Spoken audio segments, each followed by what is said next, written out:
bibigay ako ng pang-allowance nila. Nay, siguro naman hindi ganoong kalaki yan. Nay, magbibigay akong 10,000 para Ay, mapalitan salamat na yan, po. butas-butas na yan. Kasya na po yan. Kasya na.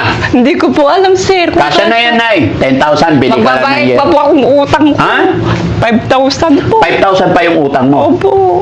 Bakit ka nagkautang 5,000? Pero matagal pong walang trabaho yung kasama ko. Pero sa ngayon, Nay, ang gusto ko, kasi kawawa, kayo dito pag tag-ulan, Oo nga kawawa po, yung mga anak baba mo. po dito. Bumaba dito. Para unahin natin to na yung palitan yung bubong, yung mga butas-butas para wala, pag humiga ka dito, hindi mo nakikita yung langit. Tapos tulong nga. Bibigay ako 10,000, Nay, ha? Salamat po, sir. Yan. Nay, ay na kamay mo. 1, 2, 3, 4, 5. Bakit mo nasabi? Kumbaga, nagkulang po kami. Nagkulang. Opo, doon naman po ako doon. Salamat. Bakit mo nasabi na, bakit ngayon mo naramdaman? Bakit Siguro po, ngayon mo lang naisip hindi na, naman po siya animal, hayop na dapat ikulong. Pero yun lang naman po kasi ang alam namin na paraan na baka po, inisip po namin, baka makasakit po siya ng iba, pananagutan po namin. Baka po masaktan niya po kami. Kaya yun lang po ang alam namin na solusyon. Saka po yung nanay po namin ang nagdesisyon noon. Kasi po noon sinasaktan niya po yung nanay namin. Pag wala siyang mahinging pera. Siyempre, sasaktan naman po kami noon. Ganun po, yun po ang totoo. pero ngayon naging malinaw na may paraan pa pala. Opo. Maraming way Opo. para Kayo po matulog. yung way na yun na pinadala ng Diyos. Si God po ang unang dahilan, no? Opo. Ang Sana way. po marami pa po kayong matulungan, sir, na kagaya ng kapatid ko. Kasi mahirap pong magkaroon ng kapatid, kapamilya na ganyan yung kaso niya. Maano po sa loob, mabigat na magkaroon ng ganyan. Hindi po namin kagustuhan na magkaganyan yung kapatid namin.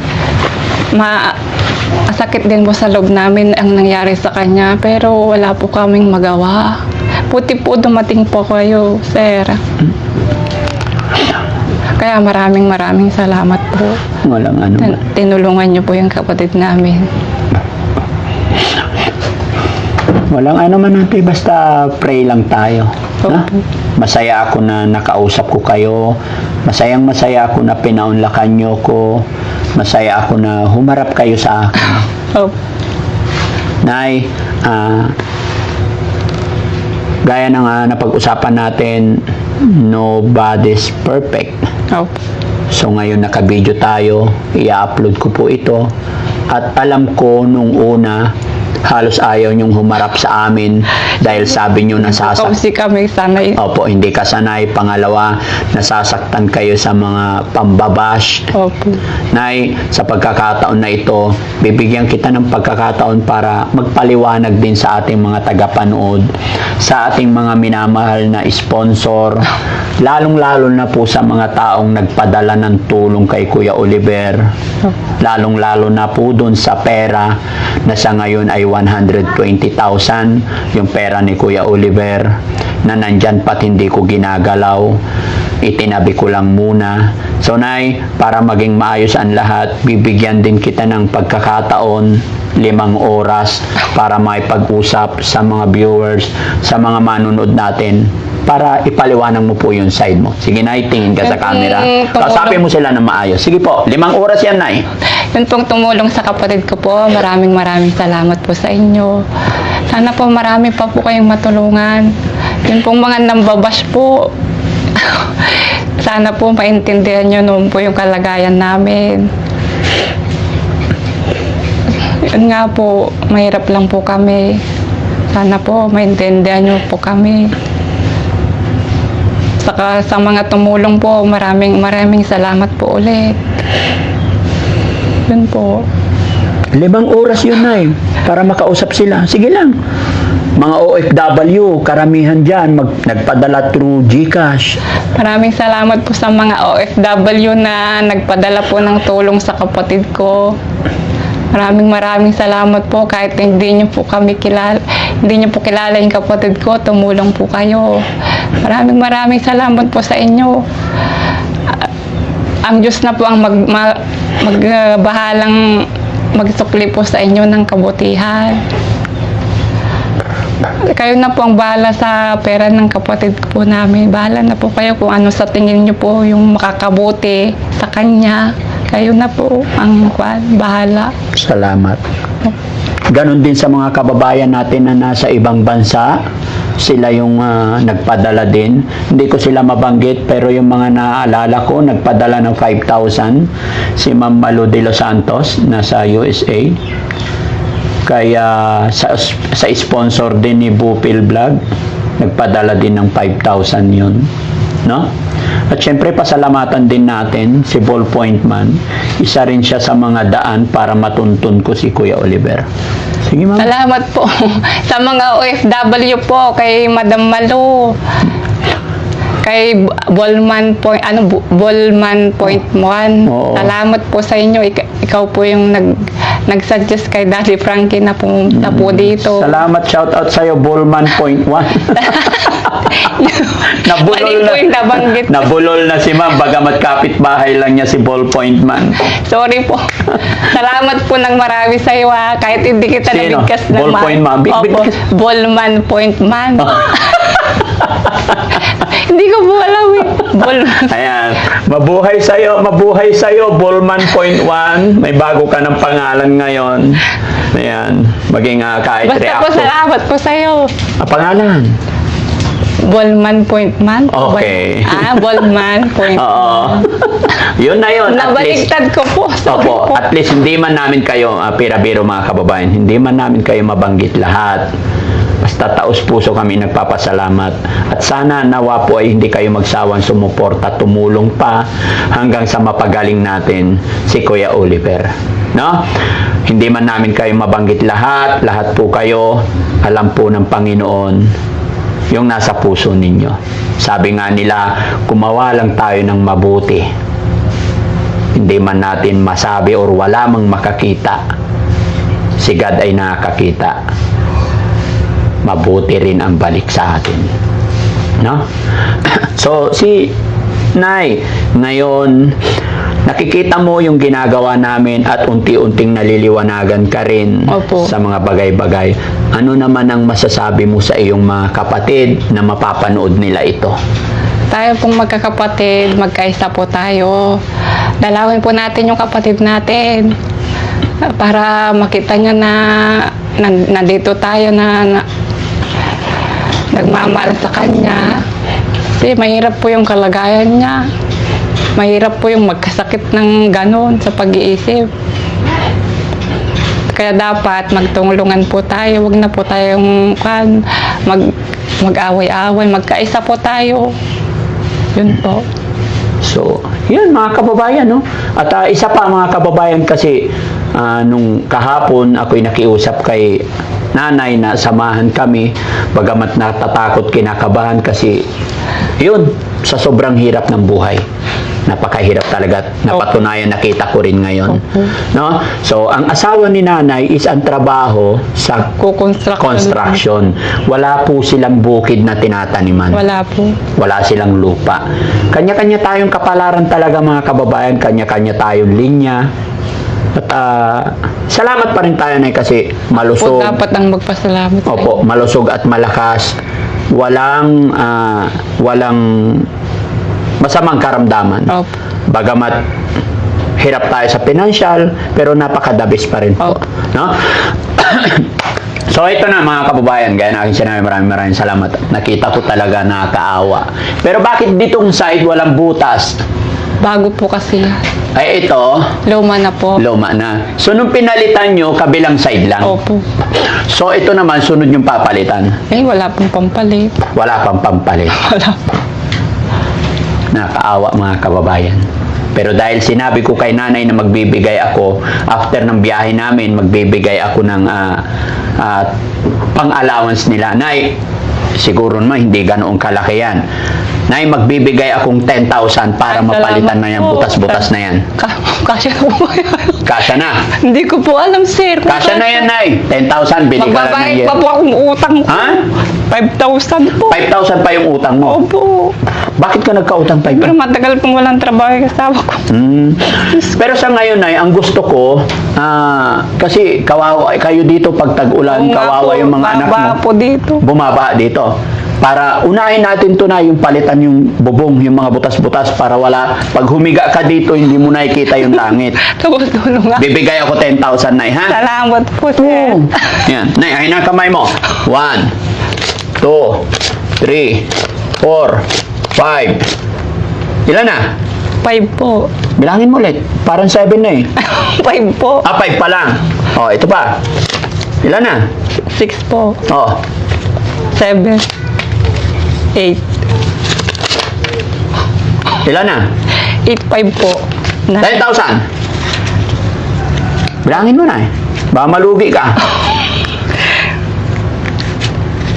Lakas mo ah. Ay, Ulit para malakas. Marinig ko din. 2, 3, 4, 5, 6, 7, 8, 9. 9 po. 9,000 pa lang. Oh, ilan? Oh, 10,000 na. Opo. So, Nay, pagbalik ko, wala nang butas-butas yung bubong. Hindi ko alam. Ha? Bahala. Sige po, tingnan ko po kung kakasya po. Unti-unti, Nay. Opo. Basta bili ka ng bubong kung ilan yan. Tapos siguro, karpintero naman asawa niyo po. Labor lang po. O labor lang. Pero kaya na niya yan. Sige po. No? Opo. Sige po. Butas-butas na po, pati hanggang doon sa dulo. Pero marami ka pang utang. Oo nga po, pati kuryente na. Hindi na Ay, pati kuryente. Magkano bayarin na kuryente? 500 po. 500. Bigyan ko. Sagutin ko na yung kuryente na. 500 para sa kuryente. Ayun, 10,000 para sa bubong. Salamat po. Walang ano man. Okay na, wala nang problema na eh. Opo, salamat po, sir. Happy ka na. Opo, happy. Gaano kasaya? Sobra po. Okay. Ano masasabi mo na tinutulungan natin si Kuya Oliver kahit papano, pati ikaw, Oo nga po. nakatanggap ng blessing? Pati po ako nadamay sa utulong. Opo. Maraming salamat po, Daddy Frankie. Sana po, umaba po yung buhay nyo at marami pa po kayong tulungan nakagaya ng kapatid ko. Maraming salamat po. Talaga, sobra-sobra po. Maraming salamat po sa inyo. Okay. Basta pag pumunta ako dito or nagsabi ako na kailangan ko ng kapatid papunta kay Kuya Oliver, sana bigyan niyo ako ng time Opo. para matuloy-tuloy ang paggamot. No? Ni Kuya Oliver. Kahit man lang yung po, sana magawa namin mga kapatid niya. Ano Kahit po? ako po, kahit lang po yung pagdalaw magawa ko po. Yun lang po ang magawa ko. Tama po. Doon na lang yung present nyo na lang. Opo. Inaasahan mo ba na makakatanggap ka ng blessing galing kay Daddy Frankie? Hindi po. Hindi mo inaasahan. Opo. Maraming Yan. salamat po, sir. Yan po ay gawa ng Panginoon. Opo. Diba? Dahil yung blessing at biyaya na ipagkakaloob ni God sa atin, basta't gumagawa tayo ng kabutihan, hindi natin alam kung saan manggagaling. Oo nga. Gagawa at gagawa ng paraan, gagamit si God ng isang bagay, instrumento para dumating ang blessing. Oo. Yun na po yung nangyari sa buhay mo sa umagang ito. Salamat po, sir. Hindi po basta-basta ipinagkakaloob ang 10,000 ng sino man.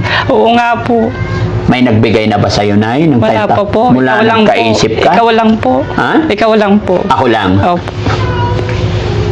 Yan ang power ng Panginoon. Oo nga po. Once na nagtitiwala tayo kay God, walang imposible. Sa akin, hindi na po bago sa aking isip, sa puso yan. Dahil laging akong Oo nga po, nakita ko po yung kabutihan sa puso nyo nung bubuksan ko to. nung pumunta po tayong Manila. Oh. Ang bait-bait nyo po pala. Oh? Bakit mo nasabi yan? Siyempre nakasama ko po kayong pumunta ng Manila. Doon ko po nakita ang bait-bait nyo pong tao. Mabuti po yung puso nyo. Salamat po. Tumatalbog yung puso. Busilak po yung puso nyo para. Totoo po. Oo. Hindi po ako marunong magsinungaling. Totoo Opo. po. Salamat po ng marami, sir. Thanks to God. Opo. Si God lang lagi, ano? Pagbalik ko ba, sana makita ko wala ng butas yan, ha, Nay? Sige po. Okay. So, ano naman ang sasabihin mo, Nay, sa ating mga tagapanood? Nay, gaya na aking sinabi, hindi po kay Daddy Frankie yan. Unang-una kay God, at kung bakit kita natulungan, dahil po yan sa suporta ng ating mga tagapanood, Oh. mga kababayan natin OFW, mga kababayan natin nasa ibang bansa. Tandaan niyo po yan, mga kababayan. Lagi ko pong sinasabi sa inyo, kung ano man na iaabot kong tulong sa ating mga kababayan, ano man na ibibigay ko, hindi po yan dahil kay Daddy Frankie. Kayo po ang dahilan kung bakit marami tayong natutulungan. Kaya, buong puso akong nagpapasalamat sa inyong lahat. 10 ng aking pamilya, kasama ng aking team. Kung ano man meron kami, kung ano man ang nagagawa ng Team Daddy Frankie, dahil po yan kay God, at dahil po yan sa walang sawa ninyong pagsuporta sa akin. That's it. Nay, kung ano man na natanggap mo ngayon, pasalamatan natin sa ating mga viewers. Maraming salamat po sa mga nag-sponsor po kay Daddy Frankie. Maraming salamat po. Sana po marami po kayong matulungan na kagaya namin, na hikaos sa buhay. Salamat po ng marami sa inyo. So, ayan mga kababayan, mga kabarangay, no? Muli po, pansamantala ako'y magpapaalam na naman sa inyo. Kasi mga kababayan, bago kami pumasok, nadaanan ko si Kuya JJ doon umiinom, no? Kaya pupuntahan ko rin siya. Nakita mo si Kuya JJ umiinom? Hindi ko mo nakita yung iniinom niya. Nakita ko umiinom ng tubig. Kala ko pala. Hindi tubig. Bakit pala inom ba si Kuya JJ?